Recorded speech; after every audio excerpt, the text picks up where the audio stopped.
Countdown to Super Bowl is here. The biggest game of the year is a little more than a week away. And while this game will be overanalyzed, over-scrutinized, and covered like no other game this season, that's what makes it the biggest game of the year and so hard to decide who to bet on.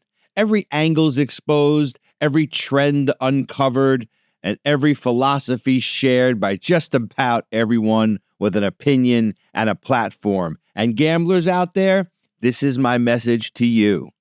Just breathe. Hold your heads because they very well could explode.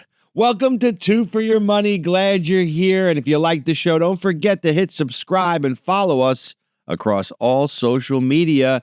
Then you'll get notified each and every time a new show drops. Steve Budin here, legend in my own mind, owner and operator of the largest sports betting analysis company in the world. And while I'm usually joined each and every week by Brandon Lang, Brandon has the week off. He's on his way to Radio Row, where he'll be on with hundreds of radio stations across the country, offering his take on the big game.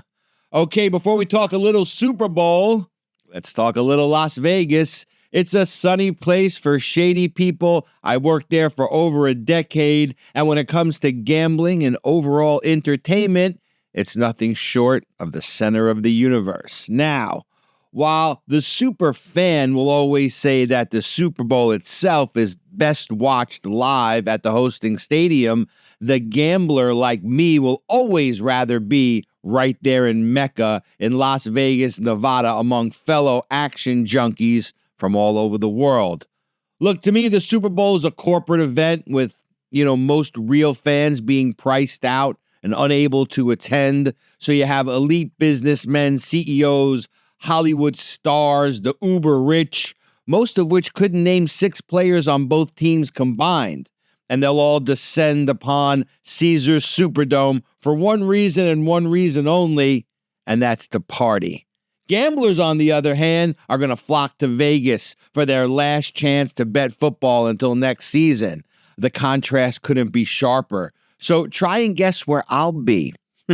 If you guess Vegas, you're 100% correct. There's nothing like being in Vegas for the Super Bowl. It's the prom. It's graduation. It's the last chance to dance, and no one does the big game better than the Vegas sports books. I hope to see you all out there. By the way, I'll be at Bagel Mania on the Strip at about 7 a.m. every day. Challah French toast, crispy bacon, and a nap to follow. All right, let's take a quick left turn now to the NBA, where the madness surrounding drama queen Jimmy Butler and legendary Heat president Pat Riley continues to heat up as the trade deadline approaches. Well, after many antics reminiscent of a spoiled brat on a sugar rush, the Heat have finally suspended Butler indefinitely without pay for behavior detrimental to the team's overall well-being. Look, he did the same thing with his last team, so don't be surprised. When somebody shows you who they are, believe them.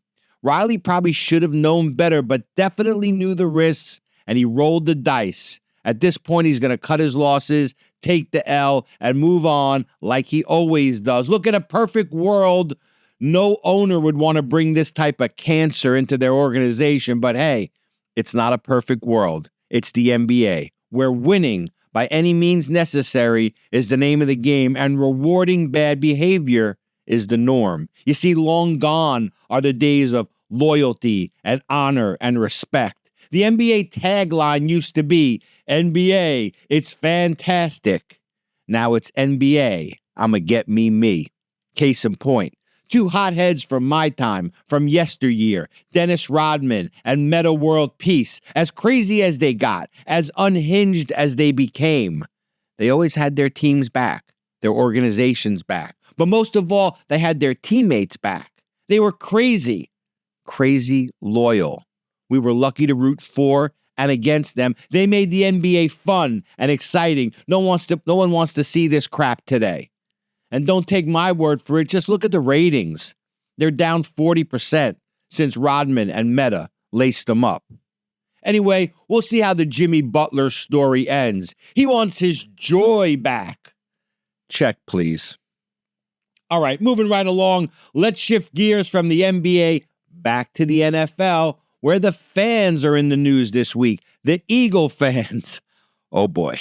Look, I've often said that the Eagle fans are among the best fans in the world. I never said they were the classiest, and in some cases, they're even pretty bad. Rotten, I'd say. But while Barstool Sports' Dave Portnoy is quick to label them all scumbags, and I quote, he called them scumbags, I'm not ready to throw the baby out with the bathwater.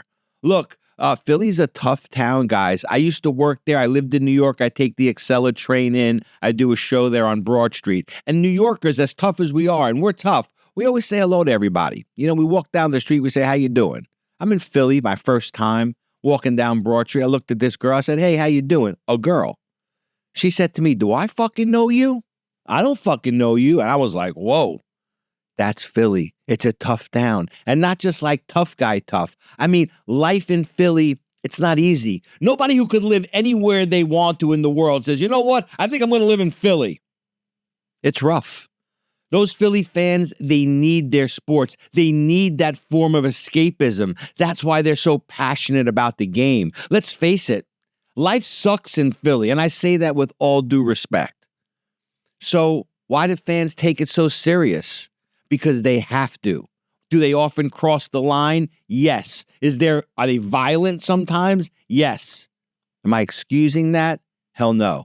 There's no place for that. Whether it's in San Francisco, whether it's in San Diego, or in Philly, there's no place for that. In the old stadium in Philly, Veterans Stadium, they had a courthouse downstairs. A judge sat there, and they had a jail in the stadium. The new stadium has a holding cell. But my point is, this is nothing new in Philly. Most Philly fans are cool, but some will kill you. And that, my friends, is the bottom line. Okay, it's Super Bowl time. Chiefs -1.5 versus the Eagles.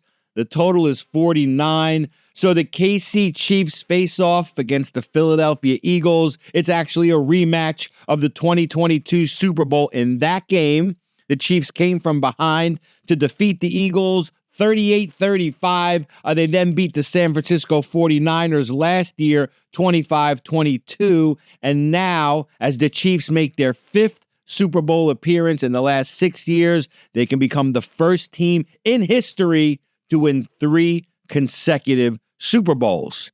It's worth noting that it's the 6th Super Bowl appearance for Chiefs head coach Andy Reid that ties Don Shula for the 2nd most appearances by a head coach in the Super Bowl. Who's got the most? Billy Belichick. He's got 9. Patrick Mahomes will tie John Elway with the 2nd most Super Bowl appearances for a quarterback at 5.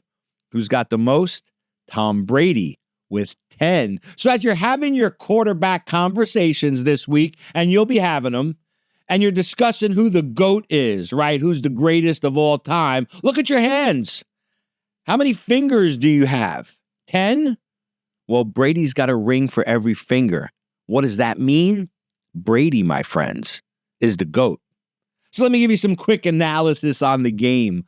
If the Chiefs are going to win, and they're going to earn that historic three-peat, they're going to have to do a few things. One, they're going to have to slow down quarterback Jalen Hurts and Saquon Barkley. All right, they're going to have to deal with the Eagles' top-rated defense. And they're also going to have to protect Patrick Mahomes because the Eagles are going to be coming for him at all costs. Mahomes was sacked 36 times in the regular season, the most in his career, another 5 times in the playoffs.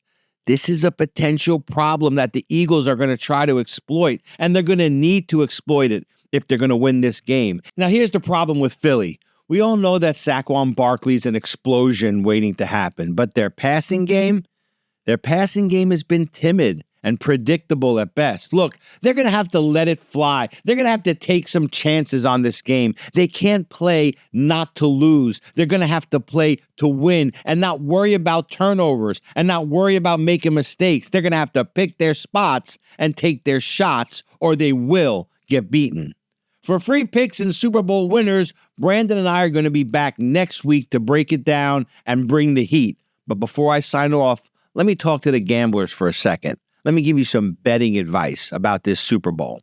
All right, look, I know it's the last game, and they want to hype you up and give you hundreds of what we used to call Mickey Mouse plays, right? Those are the props. And they're going to want you to bet on everything from the coin toss to who scores first to who scores last, whether it's a field goal, whether it's a touchdown, all of that stuff that we now call props, right? And by the way, that's where the props started. They started in the Super Bowl because they knew they could take advantage of you because you're going to be feeling like this is the last game of the season and you're going to want to get down every bet you could possibly get down. And now they've added the props because of the advent of computers, and it doesn't cost any money to have clerks on the phone taking these Mickey Mouse bets for $5 and $10 from the customers. Everybody can bet them. It costs nothing, right? But at the end of the day, props are still only 3% of the entire betting audience. It's still only 3% of the volume. 97% of all bets are done like they were done in 1960, in 1970, 80, and 90, and in 2000. It's a straight bet on who wins, who will cover, and who will cover or the over-under on the game, the total, right? That's still how they're betting. And in fact, like the advent of live betting is big, right? But live betting, when you look at it, it's not props. Live betting is just betting the game at a different time with an adjusted line. It's still a straight bet. So at the end of the day, it's straight betting that still enamors the public to the tune of 97% of the volume. So what I'm trying to say here is don't get caught up with all the props where you bet 27 props. You wind up winning the game, cashing that ticket, and losing for the day because of all the props that you bet. Don't do it. Have some fun, bet a prop or two, but make sure that your bet on the game is big enough and that holds the weight. So win or lose will be determined by the choice you make on which team is going to win the Super Bowl and cover the spread. Does that make sense? Also, let me tell you another thing. If you're down $7,000 for the football season, don't bet $8,000 on the Super Bowl to try to get yourself out. Guys, this is just another game. That's all it is. They're going to try to make it like it's a special game. It's the biggest game. And from a fan perspective, it is. But as a gambler, you cannot let emotions determine your bet size or your bet frequency. Because when emotions get involved, gamblers lose. So stay calm. Stay cool. Pick your winner. Don't watch for 2 weeks every bit of analysis on TV and just wind up going back and forth like a seesaw until you're so spun around that you just bet somebody to get it over with. Make your choice. Make it now. Bet your game. And make sure that whether you win or lose is determined on this game, and it's a normal amount. All right? If you normally bet $1,000 on a game and you want to bet $1,500, bet it. Bet the $1,500. Make it extra fun. But don't try to get yourself out for the season. If you're up $8,000 for the season, don't go double or nothing. Don't snatch defeat from the jaws of victory. You've already won for the season. Make your $1,000, $1,500, $2,000 bet and secure that $6,000 win for the season. All right, guys, I hope that was some good advice for you, and I really hope you'll follow it. And that'll do it for this week. Remember to like us. Hit subscribe across all social media. For Brandon Lang, I'm Steve Budin. We'll be back next week on 2 for Your Money.